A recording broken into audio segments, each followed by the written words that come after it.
Hello and welcome back to After the Breach podcasts. We're your hosts, Jeff and Sarah. We have Monica back from Orca Behavior Institute, and we are here to kind of start a series of episodes about southern resident killer whales. 2025 marks 20 years since they've been federally listed as an endangered species, and so we thought it was timely to kind of talk about the history of that and where we are now and potentially where we're going. So for those of you that have joined us before, this is not going to be kind of the normal vibe of our episodes. We're going to get kind of in depth with this. And for those of you that have not joined before, it's going to be really interesting and there's going to be a lot of information. So hang in there with us and we hope that you learn something through this series. But introing that, so for the last 20 years, southern resident killer whales have been listed as endangered, as I mentioned. The listing was meant to be a turning point, a moment where science, policy, and public will came together and kind of really gave this population a chance at real recovery. But we're here in 2025, 2 decades later, and the southern residents are still struggling, and in some ways they're more vulnerable than ever. And Jeff, you have kind of really looked and dove into this, so you want to tell us where we're going to go in this 3-part series, like what we're going to talk about, kind of what the general gist is. Yeah, thank you, Sarah. I'm very excited for this series and this conversation because I don't think this is a conversation that is happening in other places. So in the 3-part series, we're going to step back and ask some necessary and difficult questions. We want to talk about how we got here, the history behind this. What have we actually done in the last 20 years? What's it cost? What have been the outcomes? And why, despite this enormous effort and financial and political investment, have the southern residents not recovered? In some ways, we have gone backwards. We're obviously, this isn't going to be a podcast about blame, and it's not about despair.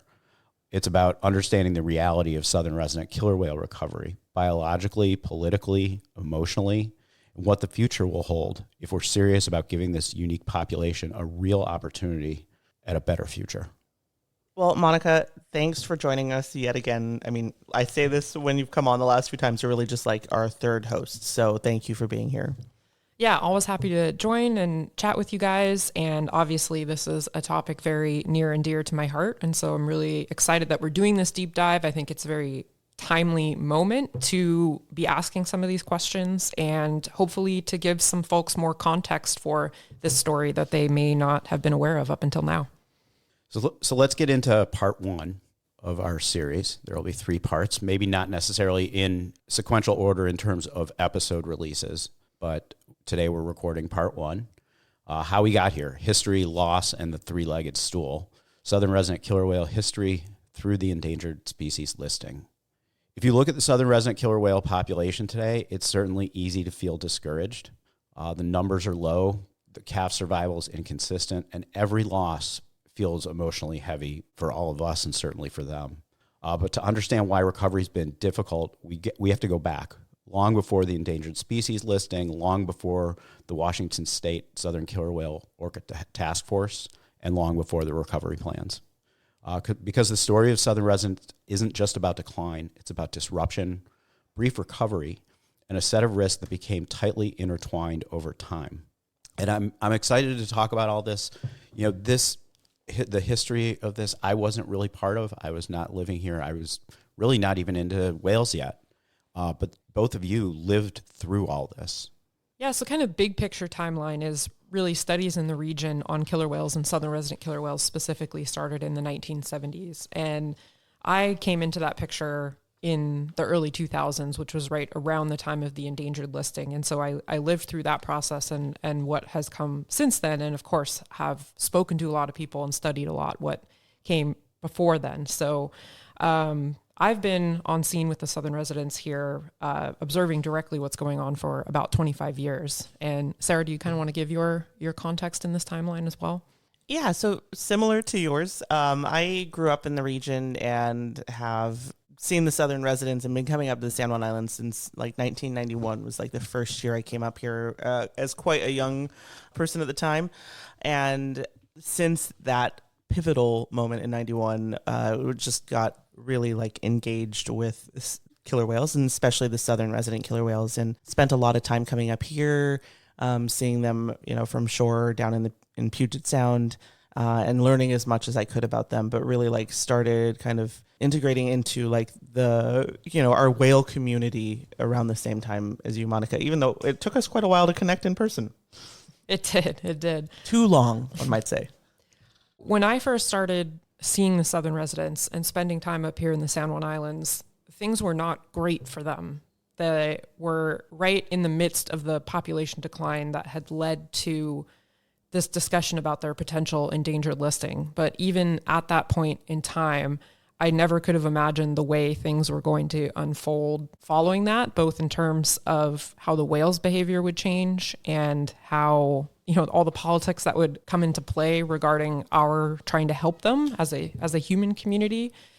For me, the love of this population started with summer days on the west side of San Juan Island. And anyone who has been lucky enough to meet these whales will understand why they are a unique population. It's hard to put into words to communicate that to those who have not experienced them, but their aura is just different. Their vibes are different. And every time I see them after having seen big killer whales, it's stark. Just the feeling is different. The way they move through their environment, the way they associate with one another, the cultural traditions that they have, their vocalizations, everything about them is unique and different from any other killer whale population anywhere else in the world. And that fact is, why there's been so much focus on their recovery, but also why people have connected to these whales so strongly. I came along at the very end of their heyday in the Salish Sea. And so I did see some of my early tours as a whale watcher. I did see super pods or multiple pods together. I did see some of the things that you guys would see as commonplace were becoming, I would see them, but it was rare, and now we really, even though we see killer whales on 92% of our tours, it's always bigs. We don't see southern residents. They don't come into the inland waters as much. And even when they do, we're usually watching bigs killer whales. Yeah, and something I tell people, and if you've been on a tour with us and if you've been on a tour with me, you might have heard me say this, is like when I started doing this, and Monica, I'm sure you can agree, is like when we would come out to San Juan Island in the summer and sit on the west side, if we were here for like 2 weeks, potentially we would see southern residents from shore most, if not every single day. And now I might see southern residents from shore that many days spread over a year if I'm lucky. So it's really changed. On the flip side, then back then I could go years, months or years really without seeing big killer whales, and now they're an everyday occurrence. See, I can't even imagine going months or years without seeing big killer whales. Yeah. I can't even imagine. So let's go back in time and talk about prior to any of our experience with southern resident killer whales and what they endured prior to the endangered species listing and prior to the population studies. Yeah, and I think, Monica, you'd be a good person to do this. She did write an amazing book, so if you haven't checked it out, Endangered Orcas, definitely do that. But yeah, Monica, you want to take us back? Yeah, thanks, Sarah. So before we talk about southern resident killer whale numbers now, it makes sense to talk about what the population has looked like historically. And before surveys started in the 1970s and a little bit, going back into the 1960s from photos during the captures and that sort of thing, our knowledge of this population is really based solely on genetics. And, by looking at genetic mutations and how quickly diversity has changed over time, geneticists can get an idea of population bottlenecks that may have occurred, population breeding sizes, and that sort of thing. And looking back kind of to the end of the last ice age, going back like 10,000 years ago, it's tough, obviously, to say specifically, but there was probably a couple thousand, resident type killer whales in this area. As we get up into the more recent past, like, several hundred years ago, the population was already quite a bit smaller than that, but we were still looking at a population of probably a couple hundred whales. And that's really what our best estimates are for sort of the pre-capture era, and we'll talk about what those captures were in a moment. But based on the number of whales that were taken during the captures and kind of the genetic diversity of the population, our best estimates are, you go back 100 years, there were probably between 150 and 200-ish southern resident killer whales in this area. That's amazing.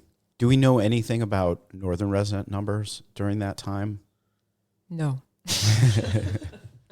I was just curious. I'm sure somebody does. The study that this genetic data came out of was in part related to the inbreeding studies of southern residents. And so they looked at big killer whales as a comparison specifically. And the big killer whale population going back several hundred years and going back 10,000 years was also much, much larger than the resident killer whale population, potentially like an order of magnitude larger at given times. So there used to be a lot more killer whales in the North Pacific than there are now, but the relative sizes of the populations seem to be similar. So we don't really know we have that historical information, but we don't really know what their numbers exactly were just before the capture era. But we do know a lot about how the capture era impacted their population. Yeah, so killer whales in Washington and BC were subjected to what we kind of call the live capture era. That spanned really only about a decade, a little more than that, from the 1960s to the 1970s. And it was really through those captures that we learned that there were not as many killer whales here as we thought. We started getting some early insights into there might be different types of killer whales and different populations of killer whales. But these removals were all targeted for display in marine aquaria. And through that process, captors were really targeting young whales, not young enough to be dependent and nursing, but a couple years old because they were, able to eat on their own, not be dependent on their mothers, but were small enough for transport and that sort of thing. And the result of that on the southern resident killer whale population really can't be overstated because they were kind of the most accessible of the different populations in this area. Some northern residents and some bigs were taken as well. But dozens of southern residents were removed for display in marine aquaria. The estimates are, a little bit variable, but the thought is that about 45 whales were taken for display and at least 15 more were killed during capture. But those are only the ones that we know about, and it's, reasonable to think that there was probably more. So when captures of southern residents stopped, we were down to probably only 66 southern resident killer whales. And it's thanks to that early research in the 1970s that we even knew those numbers were that low, or things could have continued at that point for, another decade, and we might not have southern resident killer whales today at all. So I just want to just reflect on that context for a second, because it's what we're really talking about is almost half the population was captured or died as a result of the captures. That's astounding. And I think we think about this and we know the context and we know the broader implications of this, but I just want to share with our listeners who maybe don't know. Yes, we removed that many from the population at that time, and that had a significant impact at that time, but this affects the population going forward. So females are reproductively active for, up to about the age of 40 from, 12 to 40. So these young whales that were removed back in the 1970s would have been our breeding age whales, in the 90s and even into the early 2000s. So it definitely not only shrunk the population, but also potentially impacted the ability for that population to grow decades down the road. Yeah, it wasn't random, the whales that they took. They were taking these young whales. And so over the course of 10, 15 years, they essentially removed an entire generation from this population. And you can see that if you look at kind of the genealogical history and family trees, that we have, a very small number of very old whales. We had J2, we had K7, K11, L25. But then there's this huge gap between whales that we estimate were born in kind of the 1930s going up to the 1970s, really after the captures ended. But we don't have those whales that were born in the 50s and 60s because they were all taken. And that impacts even today, the population dynamics. Physically, yes, you're removing, almost an entire generation, but the impact that has on future generations is not something that can easily be overcome in in their recovery and population dynamics. And I think potentially it's not even quantifiable because we don't know what those older whales would have provided in terms of like cultural knowledge potentially, or support to younger whales raising their kids and that kind of thing. So there's a lot of potential impacts that we can't even like really like quantify.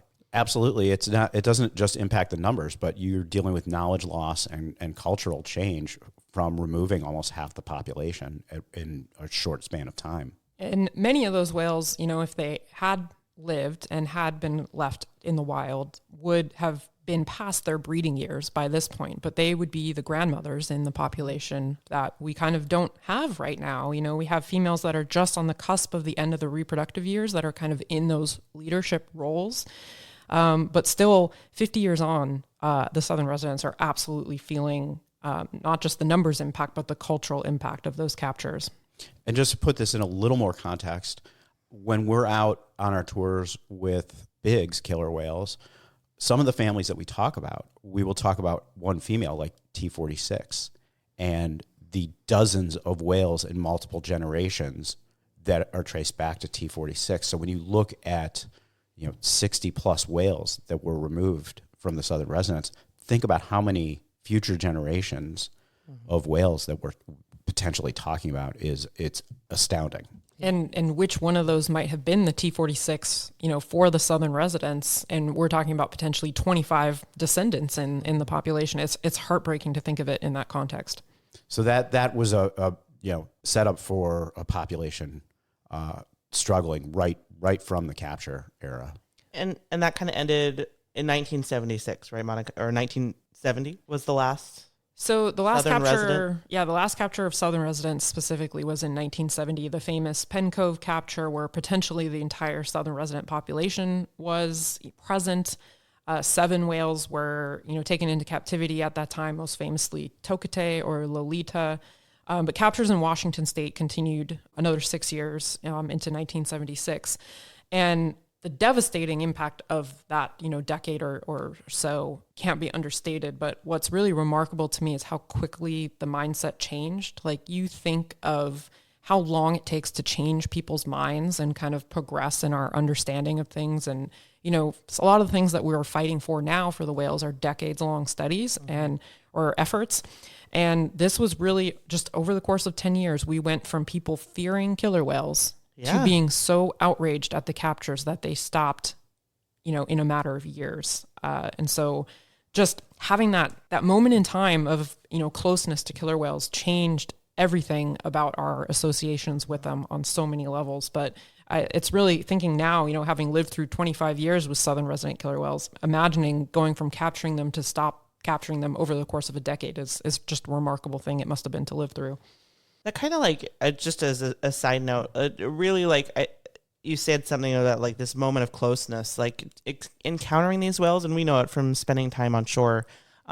It just takes a moment, like it really does, to like connect with these whales and their spirit and their, whatever you want to call it, vibes, like really changes a person. And it's not just killer whales, like it's amazing, but it's amazing how people's encounters with whales can change them so quickly. And there's this whaling museum in Australia, and some of the docents there are old whalers. Like it didn't stop until like the 80s down there. And they were saying how, that was how they fed their families, but they'd go out and it was like instantaneous. They didn't know anything about whales, but they'd go out, and that first trip out, it was like, what we're doing is wrong. Like there's something more to these creatures. And I think that kind of just like plays into, and as an example of how it just takes a moment with these whales, like to realize that someone's home, right? It's not just a mindless being. It's somebody. And the end of the capture era, started a period of population recovery for the southern residents. In the 1970s, there were a lot of great environmental actions taking place, including the Marine Mammal Protection Act. And the southern resident killer whale population benefited from those increased protections, and their population started to recover basically immediately as soon as the captures ended. There were estimated 66 in 1973. We were up into the low 70s just a few years later. And then in the mid 90s, we were close to 100 southern resident killer whales in the population. I think we were at 98 was our high number. I think so, Was their on the high official number. census, yeah. That's one of the most remarkable things to me that stands out. And it also, I think, gives us quite a bit of hope that these are very resilient animals. And if given the chance, they're going to reproduce and they're going to thrive. It's remarkable to me how quickly they grew and how big their population was back in the 80s and the 90s. Yeah, that's like 30 whales added to the population over the course of 20 years. It is pretty remarkable. And something similar was going on with northern resident killer whales at the time. A lot of marine mammals had been hit hard in the region, and with those protections in the 1970s started recovering. So in 1976, there was an estimated, 120 northern resident killer whales. They're a much larger population with more pods, but they had also, grown into the 1990s, up into that same era, about 220 whales. So a huge population increase for both southern and northern residents from the 1970s to the 1990s. And we've talked about this on previous episodes. The northern residents are doing quite well. Their numbers have grown quite large, and a much bigger population. And I know they were captured, and they were prone to the capture era, but not as much as southern residents. And it's interesting that may be one of the factors as to why the northern residents are doing so well and have such a large population and have recovered compared to southern residents. But it wasn't a steady upward trajectory for the northern residents either. So in the late 1990s, both southern and northern residents experienced a pretty dramatic population decline over a course of like 5 to 7 years, from the mid to late 90s to the early 2000s. For northern resident killer whales, they experienced a 7% population decline. For southern residents, it was an incredible 20% population decline over the course of 5 years. And research showed that there was a coast-wide decline in Chinook salmon abundance over this era. And it's thought that correlated to both of these populations experiencing a dip. But that is where southern and northern resident population history diverges. They both experience these recoveries post-capture. They both experience this dip right around the new millennium. But then northern residents have continued on their path of recovery. Like you said, Jeff, now, an estimated 370-ish whales in the population, whereas the southern residents have kind of declined or flatlined since then. Yeah, I wonder what the trajectories would have been without that collapse in coastwide Chinook salmon that is probably largely responsible for that dip in both northern and southern residents. Oh, if only we had a time machine. So this is where the campaigning and the efforts started to get the southern residents listed on the endangered species list, was because of this 20% decline in a very short period of time. Yeah, we went from 98 southern residents in 1995 to just 80 southern residents in 2001. And that was a stark enough change that everyone was like, what's going on here? We need to figure this out. Some studies had been done, but really not a lot of targeted research. Most of the work was just focused on kind of capturing the population metrics and doing the census and that sort of thing. But the path to listing the southern residents as endangered was not even a simple one at that point in time. They are not considered a separate species. They're just a different population of killer whales. So the argument that rejected the first listing was that killer whales as a whole are not endangered in this region. And so the southern residents couldn't be listed. So it was a bit of back and forth from 2001 to 2005 before they were eventually listed as what's called a distinct population segment, meaning they were recognized as not a separate species or even at that point a separate subpopulation, but a unique population segment that was worth preservation because of their unique cultural history. And this got them listed in 2005. And just to be clear what that means, when a species is listed on the Endangered Species Act, it doesn't provide any magical cure and magical recovery for them, but it creates a legal responsibility to identify the threats, limit harms, and develop recovery plans. So the government is now legally obligated to create these recovery plans, and it also gives that population legal standing in policy decisions that they have to be considered. So during this time when I believe the first recovery plan was released in 2008, and it was based on what is known today and back then as the three-legged stool. And 3 threats were identified, and those are toxins, prey availability, and vessel disturbance.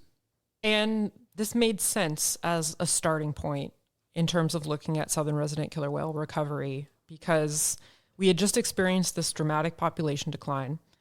We knew it was related to Chinook salmon decline during those years, so prey availability was obviously a factor. There were folks taking biopsy samples and studying toxin levels in southern resident killer whales, and papers had just come out identifying them as among the most contaminated marine mammals on the planet. There was a whale whose body washed up, whose sperm count was 0, and that was thought to be directly related to toxins, and so that was an obvious factor. And then it was a little bit of the Wild West out on the water. Whale watching at that point in time was unregulated. There were there were a few guidelines in place, but there were no laws protecting whales in this region. The numbers of recreational vessels on the water in the late 1990s were astronomical compared to what we see today. The shipping industry was growing, so there were a lot of acoustic and potentially disturbance impacts from all of these vessels that were sharing this region with the southern residents. And so this, based on the lack of knowledge that we had at the time, this made sense as a place to start when that original recovery plan was written. And it's important to identify a couple things. One is that those 3 threats are not independent of each other, that they really are intertwined and play off of each other, so that any real recovery strategy had to take into account all 3 of them, that solving one of those or 2 of those wasn't going to impact recovery. You needed to deal with all 3. Yeah, just one example of that interconnectedness is if you magically removed all vessels, from the area where southern residents were foraging, that would help them find the food that was there. But if there's not enough food there in the first place, it wouldn't be enough to help them recover. Or similarly, if you put more fish into the environment, but the acoustic noise was to the point that they couldn't echolocate effectively, they would still be struggling to find those fish. And so there's this connection between those factors. And I think the original intent was you need all 3 to support, that's the stool analogy, right? To support the recovery of these whales. And we're going to get into a lot of the details about what's been addressed in those 3 areas in part 2 of our series. But one of the things there's a lot to unpack here still. And one of those things in terms of prey availability is we hear a lot of talk about there's not enough salmon. And then we hear from fishermen who are saying there's tons of salmon out there and there's tons of Chinook and we don't know what you're talking about. And one of the conversations that I don't think we hear enough of is not about the numbers of Chinook as much as the size. Yeah, so it's really both prey availability, but also prey quality is one way that we talk about that. That there's the number of fish, but the quality of those fish, right? If you have 50 pound Chinook, that's going to feed more whales than 50 10-pound Chinook. Absolutely. I mean, if you look historically at numbers in the 1800s, 1900s, 30 to 50 pound Chinook were common. That's what you would expect. If you went fishing for Chinook, you would expect that. That's your average fish you're reeling in. Right. You're going to pull in fish that are 30 to 50 pounds. That's what I would expect from my day on the water fishing. And today, you would expect on a good day, you're going to get 12, maybe even up to 25 on a good day, but 12 to 20 pounds. That's what you would expect. You would not expect a 30 to 50 pound Chinook. And is that, and maybe we don't know, I'm not a salmon expert, but is that the difference of we've removed larger fish and so we've removed that larger genetic predisposition to being bigger, or are they coming back sooner? Because I know Chinook historically had a 5 to 7 year cycle, right? Salmon spawn in rivers, they migrate out to the ocean, they mature in the open ocean, and then they migrate back to their natal streams and rivers to spawn. So 5 to 7 years for Chinook back then was kind of the average life cycle. Are they coming back sooner now? From what I've read, and it would be great to get a salmon expert on an episode. I mean, so you could do a 3-episode series Yes. on salmon easily. Absolutely. So if you are a salmon expert and you are listening, hit us up with an email at afterthebreachpodcast@gmail.com if you would love to come and on a multi-part podcast and talk to us about the history of salmon in this And area. it doesn't even have to be multi-part. Don't be intimidated. But there's a lot to learn. But from what I've read is that there are multiple factors going on. I mean, Just like southern resident recovery, right? Salmon are impacted by a lot of different things. absolutely, and we'll talk about this with southern residents too. I'm sure there are things going on that we don't know, and so we're going to talk about like what we're certain about and what we're not. But what I've read with salmon, it's multi parts. I mean, one of is that fisheries were selecting the largest fish. Right. Most bang for your buck. Yeah, and that creates evolutionary pressure on salmon, that the smaller ones and the ones that come back earlier to spawn are the ones that are surviving. And so it creates this pressure to favor for the population to grow in the shorter life cycle. I mean, it's less time out at sea. They're not going to grow as big. And I think that hatcheries probably favor fish that mature quicker as well.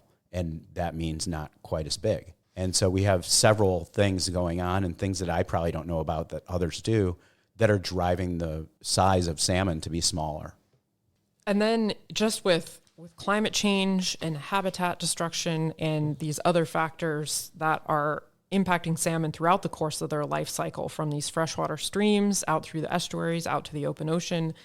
Like you said, there are so many places something can influence what's going on with a salmon smolt. And so if it were easy to pin down what had happened and why, fish were smaller or why we don't have as many returning, I think we would have done that by now. Yeah, but there's a lot of factors that come into play. There was the construction of dams that were blocking access to salmon habitat. There was the introduction of fish farms in BC throughout the 1990s, which I think we often don't talk about in the context of southern residents, but most of the salmon smolts out migrating from the Fraser River would have passed through those fish farms. And so we're talking about introduction of disease and parasites that they would not have been exposed to otherwise. And so, yeah, the salmon issues, it's a long list for sure. And I think all of this is a long list. And I think that the reason that we're doing this podcast, these episodes, is for us to start questioning the three-legged stool and the recovery actions that we're taking and just stepping back and reevaluating. Yeah, are we on the right track? Are we doing the right things? Are we just not doing enough? Or are we doing too much of the wrong things? Because we're spending a lot of money on this in Washington State, British Columbia, U.S. federal, Canada federal governments. We're pouring a lot of money into southern resident killer whale recovery over decades. And it's a good time 20 years in and seeing that we're still not getting to recovery. It's a good time to stop and say, hey, let's evaluate this and ask some questions and take a look at what we're doing and figure out how certain are we with what we know. And let's start looking into like, what don't we know? What else could be going on here? So we've talked about prey availability. We've talked a little bit about vessel disturbance, and then the toxins. Those are our three legs of our stool here. And Monica, you and I, we've talked about this before. It did make sense at the time, the three-legged stool, and maybe it still makes sense. But like a lot of other peer-reviewed science in different areas, things are built on this pyramid of you have these early studies that point to things, and then the later studies are all referencing the earlier studies. And so where the early studies can acknowledge uncertainty, somehow over time, there's this like generational amnesia, and things that were uncertain early on become, well, no, that's how it is, even though we're really not there. One of the things that I think happens with this sort of time sensitive, people feel this pressure to be recovering the species and to be doing something, right? And to look like you're doing something. That we take this phrase, I know you love this phrase, best available science, It comes up a lot in management and policy making that you don't have all the information you want. You have the best information that's out there and you have to make a decision.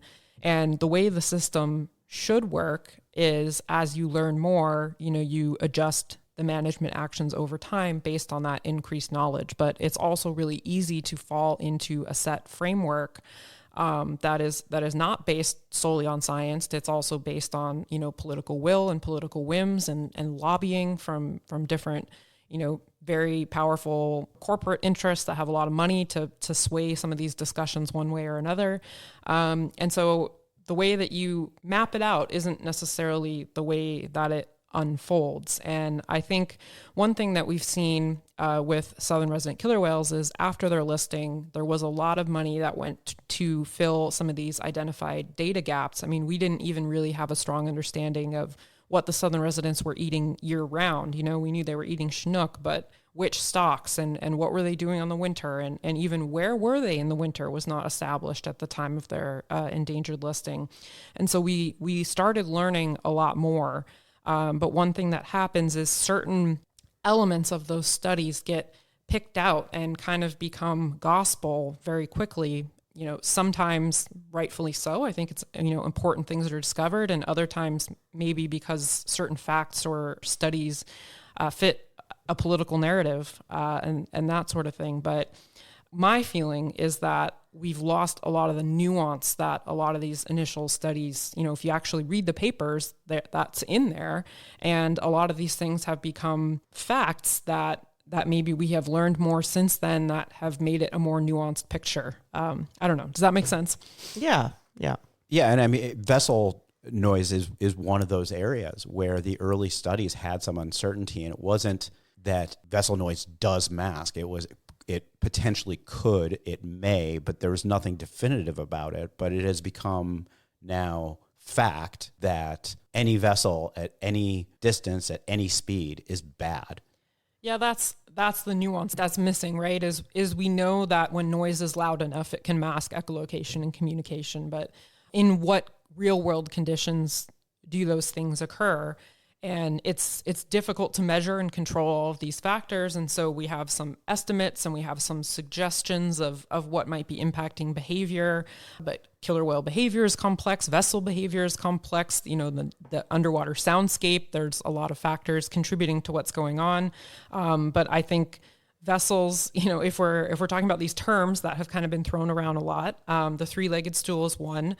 Vessels were considered by many to be the lowest hanging fruit of let's address that first because that's something we can do immediately. We can push vessels further back. We can slow them down. We think that will have an immediate impact on the whales, whereas some of these things like salmon recovery or toxin reductions are going to be decades-long efforts. And I always think, thinking back, and I've thought this for the last 20 years, we do this. We address the low-hanging fruit. We address the option that's going to be easiest to accomplish, quote-unquote, accomplish something.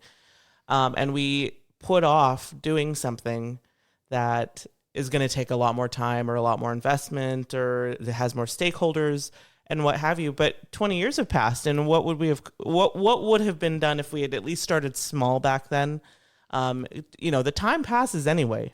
Well, this is something that I really believe in. This is a bad human or political trait that we have for a lot of things. And I always kind of equate this. I don't understand the idea because every time we get political will to do something, it's always, well, let's do the easy things now because the hard things are going to take a long time. And I always equate that to, I really want a new iPhone and I need to start saving for it. But I also need to start saving for retirement, and that's a long-term thing. So it'll only take me, a few months to save up for the iPhone, and then later on I'll start saving for retirement. And it should be the opposite. If you read, anything from financial planners, people that know about financing, I should. As early as possible in your life, you should start putting money away for retirement. And then when you have some extra along the way, then start saving for the iPhone. But politically, when we're dealing with big issues like southern resident killer whale recovery, we always do the exact opposite of what we really learn is important. And when we do this, let's do the easy things now and the difficult things later. and we never get to the difficult things. That's a great analogy with the finances. And that really speaks to something about human behavior in general. But I think you're also onto something with the political aspect of it. Is we have elected officials that are going to be up for election in 2 years or 4 years or whatever it is. And they want to look like they have done something. It's not that they don't care about these issues, but, we can say we passed new regulations to protect killer whales versus we started this 20-year process and we haven't seen payoff of it yet. That there's a lot of motivation to do something you can tell your supporters and show your supporters, look, I'm taking action. And then that person may or may not be reelected. And in some cases, when there's, a changeover, you have to kind of start from scratch again in terms of educating these folks and encouraging them to take the actions that are needed. So the political life cycle definitely influences what we're able to do on the conservation front. Absolutely. And I think that it needs to come from grassroots and the community of pushing for the longer term things to start as soon as possible and to pay attention to those. And it's not that nothing has been done on the fish or toxins front. I think maybe in the next episode we'll dive into some of those actions a little further. But I definitely don't want to take away from some of the important things that have occurred. But definitely, if you look at the big ticket items, the focus has been on vessel disturbance for sure. Absolutely. And I think it's also time to start, like I said, reevaluating and look at things as being less certain than we think and reevaluate the directions we're going. I mean, even in the recovery strategy in 2008, one of the very early parts of it says there's considerable uncertainty regarding which threats may be responsible for the decline in population or which is the most important to address for recovery. And so even going back, I think the three-legged stool in the original recovery strategy, which everything has built off of, it doesn't hurt to go back and take a step back and say, hey, what's relevant today? And if you look at what the criteria is in that early recovery plan, the criteria for delisting the southern resident killer whales off the endangered species list, when I read this, it was chilling to me to know that best case scenario, if everything changed tomorrow, I don't think I would be alive when the southern residents were delisted. I'm going to read this from the recovery strategy, the delisting criteria. When the southern resident killer whales have sustained an average growth of 2.3% per year for 28 years, population parameters are consistent with a healthy growing population and threats have been addressed, they will no longer be in danger of extinction or likely to become endangered in the foreseeable future. 2.3% population growth for 28 years. So where are we now with the population numbers in term versus the 2005 endangered species listing? Have we? It's declined since then. It's declined since then. It has. So we are certainly not en route to seeing 28 years of steady population growth. In fact, it's the opposite, right? There's been a net decrease in the population, which suggests that whatever we've done up to this point is not working. So I think there's two big pieces there. One is that what we've done thus far is not working, and the other is what does recovery look like? Certainly we're not there, but does this criteria make sense? In Canada, for example, I believe the different killer whale populations will all be pretty much always listed at least as vulnerable, just because the recovery criteria that they have as a standard doesn't necessarily quite make sense in the killer whale realm.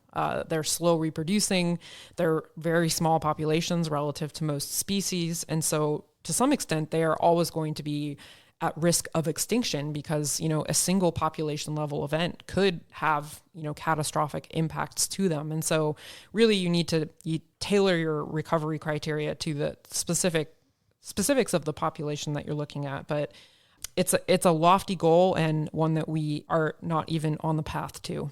I mean, really, we're not even on the path to downlisting. We're going backwards, basically. So, right. In the interim, delisting is great. Even downlisting. Downlisting to but that's just half of the time for delisting, 14 years. Right. So downlisting, which would take them from a status of endangered to a status of threatened, which is less critical than endangered, they would have to have an average population growth of 2.3% per year for 14 years. Yeah, It's tough to imagine even what that looks like. The Puget Sound Partnership has like their own criteria for sort of successful recovery, and they put it in terms of number of whales. And so their targets are 86 whales by 2030 and 110 whales by 2050. And we're 10 below at this point, the 2030 target, and going into 2026, like plus 10 whales in 4 or 5 years is not feeling realistic either, let alone plus 40 in the next 25 years. Absolutely. But I think it underscores the need to question and reevaluate and regroup and come up with some good strategies. I don't want to lose the idea of hope. I mean, a couple things. We have a brand new calf and K-pod. Snuck right in 2025. That was your 2026 prediction. It was brand new. Southern resident killer whale mother was one of my predictions, and I didn't want to name anyone because I didn't want to jinx it, but I did have some K-pod whales on that mental list, and excited to see that it is a new first-time mom. So there's definitely one point of hope for sure. Another, I think, is what you mentioned at the top of the podcast, Jeff, is that we saw the population grow by 20 or 30 individuals right after the captures ended, and you give them the conditions where they can be successful and they can recover to these pretty dramatic degrees where maybe we could see a net population growth of dozens over the course of decades. If things do improve, they have that reproductive capacity. Yeah, they're waiting for us to give them the conditions, and they will do all of the work. I think they have shown us throughout this time that they are resilient. And I say this on the boat because I don't want people to lose hope. Because if you just looked at this is a very bleak, recent history for these whales, the trajectory of this population. But they are so resilient in that, just like you said, increasing their population by that much in such a short span of time. They're resilient. If we give them an inch, they'll take a mile. Maybe not an inch to a mile, but we have to give them that. Absolutely. If there was no hope, I don't think we would be recording or talking about this topic. I think our intent around this 3-part series was to create hope and get people questioning where we're going with this in hopes that we adjust our trajectory and put the Southern residents on a path to real recovery. And it's not that nothing has been going on in the last 25 years. I think in part 2, we're going to start looking at what's happening next, all the hard work that has been done, and talking maybe a little bit about which of those things have worked and which maybe aren't working. And there are good things happening, but then the uncomfortable question is has that been enough? And I think in part 3, then we'll turn to what do we need to do going forward to further improve things and start seeing that population increase, because it's absolutely possible. We all know it's possible. So stay tuned for part 2 and part 3 coming soon. If you have any questions about this episode, or you're a salmon expert and would like to join us on an episode, reach out to us at afterthebreachpodcast@gmail.com. Share this with others who may be interested in hearing about the history of the Southern residents and recovery and hope for a better future for them. In the meantime, stay safe out there.